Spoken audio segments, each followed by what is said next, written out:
The fog is so thick it swallows sound. Engines idle somewhere ahead, unseen.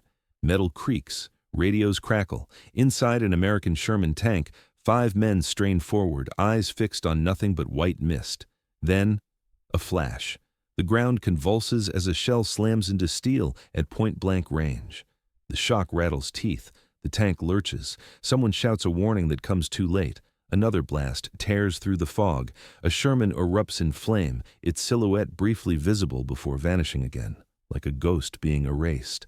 No one can see who fired. No one can tell how many enemy tanks are out there. Only that they are close. Very close. It is September 1944, in the quiet farmland near the French village of Arracourt. And in this fog, American tank crews, many barely out of their teens, have just collided with Germany's most feared armored weapon. On paper, this fight should be over before it begins. The Germans have heavier tanks, thicker armor, bigger guns. The Americans have Shermans, lighter, weaker, and already burning in the mist. Yet by the time this fog finally lifts, something almost unimaginable will have happened here. Because against every expectation, the men inside these tanks are about to destroy nearly 200 German Panthers. The land around Arracourt does not look like a place where history is about to turn. It is gentle country. Rolling fields, thin hedgerows, small villages stitched together by narrow roads and dirt tracks. Farmhouses sit low against the earth, as they have for centuries, surrounded by harvested fields and muddy lanes. In early September 1944, this quiet corner of eastern France lies directly in the path of the American advance. After the breakout from Normandy, General George Patton's Third Army has surged east at breathtaking speed. French towns fall in days. German rearguards collapse or scatter. For a moment, it feels as if the war might end before winter. But speed has its price. Fuel runs short. Supply lines stretch thin. Units outrun their maps, their radios, and sometimes their orders. Patton's armor pauses near Arracourt, not to attack, but to wait. The American 4th Armored Division takes up positions among the fields and villages, engines idling, crews sleeping inside their tanks. They expect rest, maybe refueling, maybe new orders by morning. What they do not know is that this farmland has just been chosen for a German counterstroke. To the east, German commanders are gathering what remains of their armored strength. Fresh Panther tanks, heavy, powerful, and lethal, are being rushed forward with a single mission: cut Patton's spearhead in half and throw the Americans back. The geography matters more than anyone realizes. The rolling ground breaks lines of sight. The hedgerows create natural ambush points. And when the fog settles over Lorraine, as it often does in September, it turns open fields into blind corridors. In this terrain, the battle will not be decided by who can see farther. It will be decided by who reacts faster when the enemy suddenly appears out of the mist. And as night falls over Arracourt, neither side truly understands what the morning will bring. Inside, the Shermans around Arracourt, the men waiting for morning, are not veterans of long campaigns. Most are young. Some are barely out of high school. They come from farms in Iowa and Nebraska, from factory towns in Ohio, from dirt roads in small places most Americans have never heard of. Many learned to drive tractors before they ever drove a tank. They are loaders, gunners, drivers, radio operators. 5 men packed into a steel box not much larger than a delivery truck. They sleep sitting up. They eat cold rations when they can. Their world smells of oil, sweat, cordite, and damp canvas. The Sherman tank around them is reliable, fast, and easy to maintain. But everyone inside knows its weaknesses. Its armor is thinner than the German Panthers they've heard about. Its main gun struggles at long range, and when a Sherman is hit, it has a reputation the crews whisper about in low voices. Ronson, they call it. Lights on the first time. The men joke anyway. They always do. They talk about home, about girls, about what they'll do when this is over. But beneath the laughter is tension. They know German armor is somewhere ahead. They've seen burned-out tanks before, blackened hulls, twisted metal, the unmistakable smell that lingers afterward. For many of these crews, Arracourt will be their first true armored battle. No grand speeches, no dramatic send-off. Just engines warming in the dark and radios murmuring quietly through the night. and as fog begins to creep across the fields, settling low and thick between the hedgerows, the men inside the Shermans wait, unaware that by morning, everything they believe about tanks, training, and survival is about to be tested, all at once and at point-blank range. While American crews wait in their tanks near Arracourt, German commanders are racing against time. The collapse in Normandy has shattered entire formations, but not the belief that the war can still be turned. In the east, Hitler has ordered a counterattack, one that will strike Patton's exposed flank and prove that German armor still dominates the battlefield. For this task, the Germans commit some of their last intact armored strength.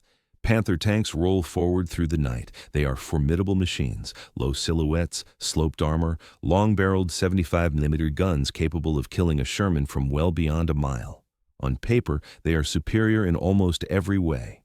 The units advancing toward Arracourt include newly formed panzer brigades, rushed into combat with minimal coordination but high expectations.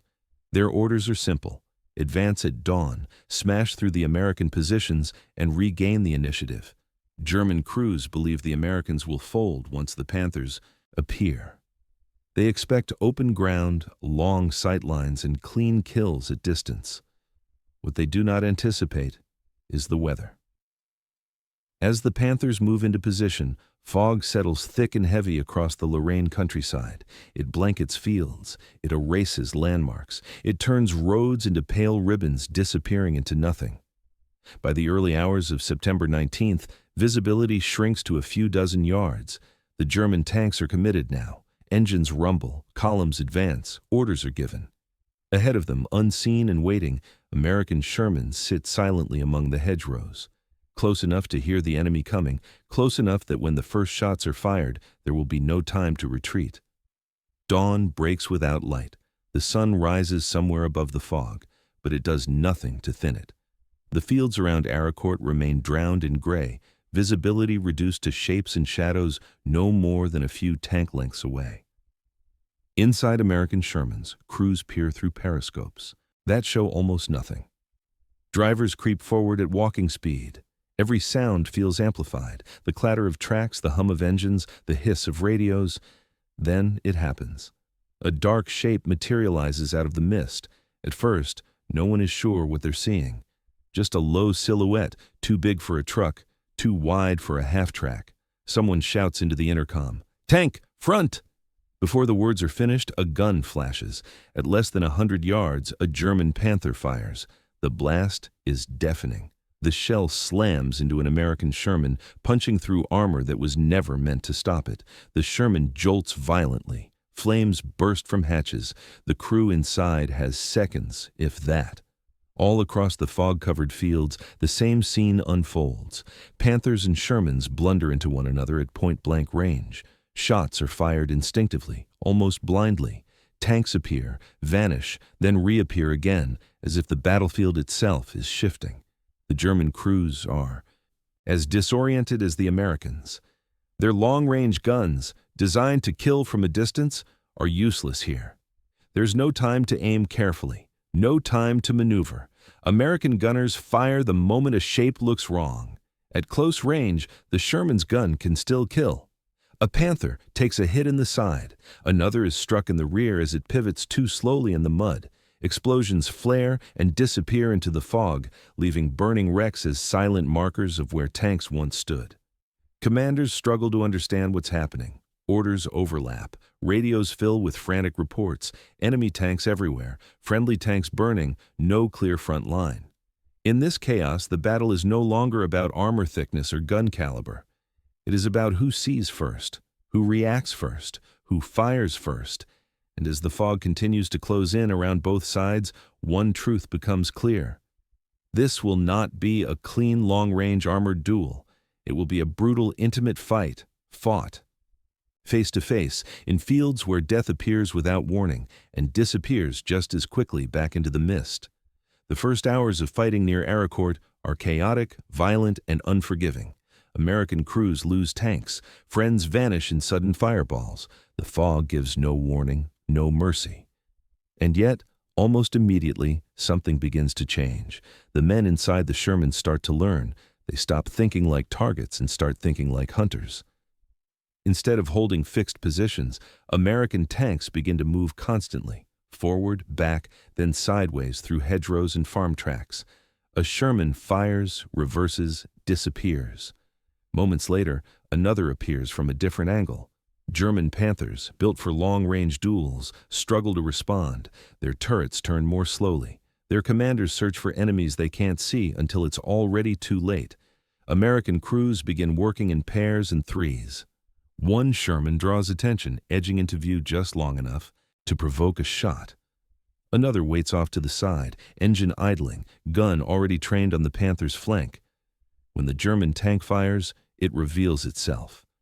And that brief flash is enough. Shells slam into side armor, tracks shatter, turrets jam. At the same time, American commanders push coordination to its limits. Tank radios crackle constantly. Forward observers call in artillery strikes on suspected assembly areas. When the fog thins even slightly, fighter bombers are summoned, diving through gaps in the clouds to rake German columns with rockets and machine gun fire. Leadership matters. Officers like Creighton Abrams refuse to let their units sit still and be picked apart. They urge aggression, flexibility, and speed, turning the Sherman's greatest strengths into weapons. The transformation happens fast. What began as a desperate reaction becomes a method. What felt like survival becomes confidence. By midday, German crews advancing toward Arracourt are no longer charging into frightened farm boys. They are running headlong into American tankers who have learned, under fire, in fog, with lives at stake, that the battlefield does not reward the strongest machine. It rewards the crew that adapts first. The fighting around Arracourt does not end with the first clash. It grinds on. Hour after hour, day after day, the fog returns each morning, lifting only briefly before settling again. Each dawn brings the same uncertainty. Who will see first? Who will fire first? Who will burn? German attacks continue in waves. Panther formations advance along narrow roads and through shallow valleys, often without clear intelligence, sometimes without infantry support. They arrive piecemeal, rushing toward a breakthrough that never quite materializes. American crews meet them wherever they appear. In the fields, at the edges of villages, along hedgerows churned into mud by tracks and shell fire. Losses mount on both sides. Shermans are knocked out, some catastrophically, others quietly disabled and abandoned. Crews drag wounded men from smoking hulls. They mark burned tanks, not with numbers, but with memory. At night, the battlefield grows eerily still. Engines fall silent. Fires flicker across the countryside. Tank crews sleep in short, restless stretches, boots on, helmets nearby, knowing the next attack could come before dawn. German losses, however, begin to tell a different story. Panthers lie scattered across the fields, some destroyed by gunfire, others immobilized by broken tracks or mechanical failure. Fuel shortages worsen.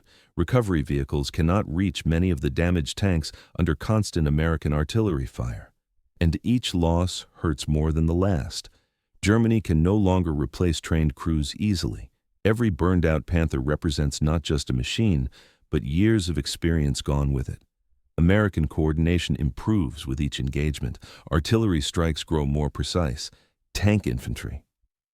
Cooperation tightens. Air support, when weather allows, becomes devastating. Columns caught on roads erupt under rocket fire, scattering survivors into ditches and fields. The psychological shift is unmistakable. German crews advance now with caution instead of confidence.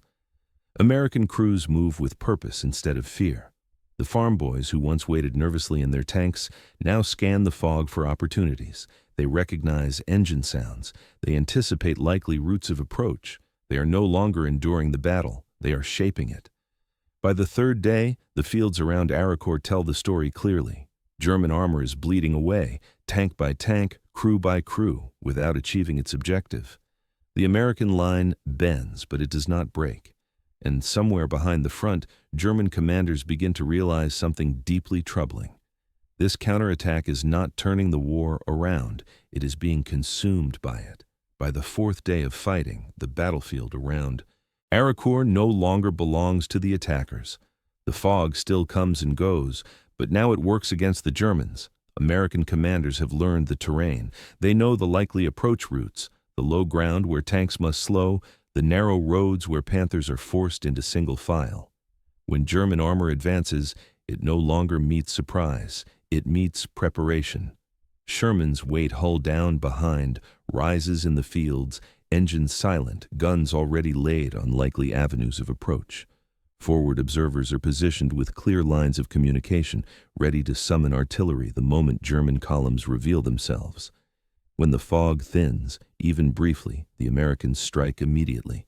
Artillery pounds assembly areas. Fighter bombers scream down through breaks in the cloud cover, rockets flashing as they tear into Panther formations caught in the open. German units attempt to regroup, but coordination falters. Radio communications break down. Fuel shortages leave tanks stranded.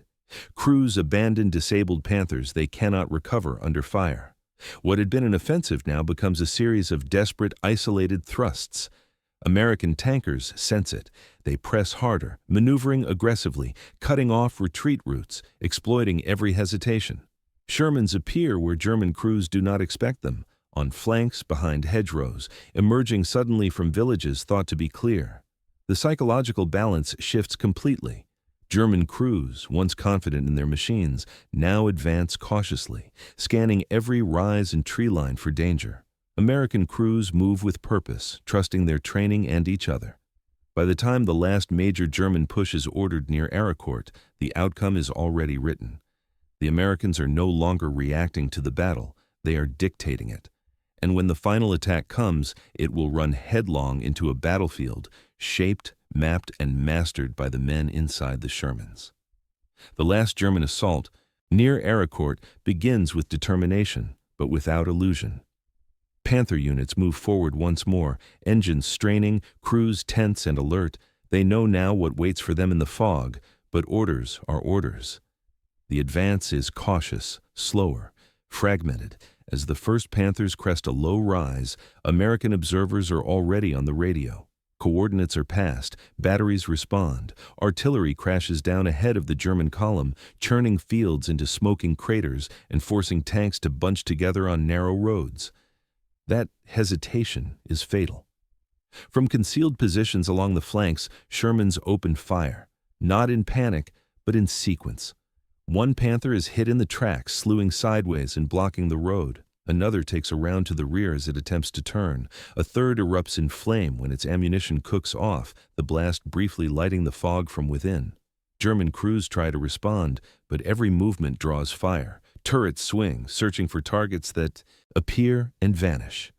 Engines roar, then stall. Radios crackle with overlapping calls for help that no one can answer. Above the battlefield, the fog finally begins to lift. Fighter bombers dive almost immediately. Rockets streak into armored clusters. Machine gun fire rakes, exposed crews scrambling from disabled tanks. Columns scatter, cohesion dissolving in minutes. What remains of the German attack collapses under the weight of its own losses. Some Panthers withdraw, leaving burned and broken machines behind. Others are simply abandoned, crews escaping on foot as American fire closes in. By late afternoon, the battlefield falls silent, not because the fighting has been paused, but because there's no organized German force left to continue it. The counterattack that was meant to shatter Patton's advance has spent itself here, in these fields, and the men inside the Shermans know it. They stand outside their tanks now, watching smoke drift across the countryside, understanding that something decisive has just ended. When the guns finally fall silent around Arracourt, the quiet feels unreal. Smoke hangs low over the fields, drifting slowly across hedgerows and shattered roads. Burned-out tanks sit where they died. Blackened hulls, twisted tracks, turrets frozen at odd angles. American crews move cautiously through the aftermath. They check wrecks for survivors. They count tanks, friendly and enemy alike. They mark positions not on maps, but in their memories. The numbers are hard to believe. Across several days of fighting, German armored units have lost close to 200 tanks, destroyed, abandoned, or disabled beyond recovery. Entire Panther brigades have been gutted in fields they were supposed to dominate. American losses are real and painful. Shermans lie burned along roadsides, crews are missing. Friends who joked together days earlier are gone, their absence felt inside every remaining tank. Victory here is not celebrated loudly. There are no cheers, no raised fists, just exhaustion, relief, and a quiet awareness of how close the margin truly was. Many of the men step out of their tanks and simply stand there, staring. At machines they were told were unbeatable. At battlefields they survived when they should not have. Officers begin compiling reports. German prisoners are marched to the rear, stunned by the outcome. Recovery crews work through the wreckage, pulling what can be saved from the mud. And slowly, word spreads up the chain of command. What happened at Arracourt is not a skirmish. It is not a fluke. It is one of the most lopsided armored defeats the German army has suffered since the war began, achieved not by superior machines, but by crews who learned, adapted, and endured under fire. Arracourt forces a reckoning. For years, the war had been explained in terms of machines, thicker armor, bigger guns, superior designs. On paper, the Panther should have dominated this battlefield. In theory, the Sherman should have been hopelessly outmatched. What happened here exposes the limits of that thinking. Arracourt proves that a tank is not just steel and firepower, it is the crew inside it. American tankers win not because their machines are stronger, but because they are faster to adapt. They communicate better. They coordinate across units. They trust artillery, air power, and each other to fight as a system rather than as isolated weapons. German crews, often brave and skilled, are trapped by doctrine and circumstance. Their tanks are powerful, but inflexible. Their attacks are rushed, fragmented, and unsupported by the combined arms that once made German armor so effective. Here, training outweighs technology. Leadership outweighs specifications. Flexibility outweighs brute force. Arracourt also reveals something deeper about the American Army in 1944. These crews are not elite by reputation. They are not veterans of early victories. They are ordinary men who have been trained to improvise, to cooperate, and to keep moving when conditions collapse into chaos. The result is not just a battlefield success. It is proof that the momentum of the war has shifted. Germany can still strike hard, but it can no longer absorb losses like these and recover. The Panthers destroyed in Lorraine will not be easily replaced. The experienced crews lost here will not return. Arracourt is not the end of the war, but it is a clear signal that the balance has tipped and that the kind of war Germany once excelled at is slipping beyond its reach. Arracourt does not become a famous name. It is not etched into monuments the way Normandy or the Ardennes are. There are no sweeping beaches or ruined cities, only quiet fields that return slowly to farming. And yet, what happened here matters. Because Arracourt is not a story about perfect weapons or inevitable victories. It is a story about ordinary men placed inside imperfect machines and asked to face something terrifying. Most of the American tankers who fought here were not professionals in the way history often imagines soldiers. They were farmers, mechanics, teenagers who had never seen combat until fog, fire, and steel closed in around them. They did not win because they were fearless. They won because they adapted when fear left no other choice. They trusted one another. They learned faster than the enemy. They kept moving when stopping meant death. Arracourt reminds us that wars are not decided solely by blueprints or factory output. They are decided by people, by judgment under pressure, by leadership in confusion, by crews who refuse to surrender the moment when the situation looks hopeless. In the autumn of 1944, in a stretch of French farmland few outside the region could name, those people proved something enduring. That superiority on paper does not guarantee victory, that courage and coordination can outweigh steel, and that sometimes the course of history turns not in famous places, but in the fog, among men who never expected to be remembered at all.